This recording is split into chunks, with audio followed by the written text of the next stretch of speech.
అసలు ఈ కాలేజీలో జాయిన్ అయ్యి ఏం చేద్దాం అనుకుంటున్నారా నువ్వు? చెప్తాను సార్. సిగరెట్ లాగడం, మందు కొట్టడం, అమ్మాయిలతో తిరగడం. భిక్షు ఎవరికనా? ఇప్పుడు ఆ బచ్చగాని గురించి ఎందుకురా? నా వెనక పొట్టి పాగలగాని లెక్క తిరుగుతుండే. ఆడికి మడ్డర్లు ఎట్లా చేయాలో నేను నేర్పించిన. ఇప్పుడు అది చేసుకునే బతున్నా. మరి శిష్యుడు ఎదురుకుంటే గుర్తుపడతలేవేందే? ఏడాబే ఏడాడు? మధ్యాహ్నం సాయంత్రం పెరిగినం తప్పేం తినకే. అంటే రేపు పొద్దునకి టిఫిన్కి పెసరెట్ తినేచ్చు అంటారు. 4 రోజుల దాకా ఇడ్లీ తప్పేం తినకూడదు. అది కూడా పందారు వేసుకుని తినాలి. వెళ్ళు. అంటే 4 రోజుల తర్వాత పెసరెట్ తినేవచ్చు అంటారు. ఓరి నీ పెసరట్టు తాగినట్టు ఏంటి అర్థం అవుతుంది మీట్లో పెసరట్టు? 4 రోజుల తర్వాత ఆ పెసరట్టు నాకు తీసుకురా, నేను తిని చెప్తాను, నువ్వు తినాలో లేదు. మీ ప్రాబ్లం ఏంటో చెప్పండి. మార్నింగ్ పొట్టంతా రాయిలా టైట్ గా ఉంటుంది సార్.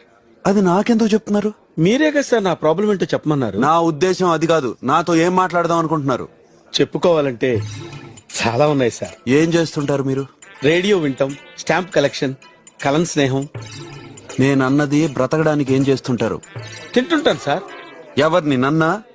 అసలు మీరు నాతో ఏం మాట్లాడదాం అనుకుంటున్నారు? ఎందుకు మాట్లాడదాం అనుకుంటున్నారు? అదేంటి సార్ అలా అంటారు?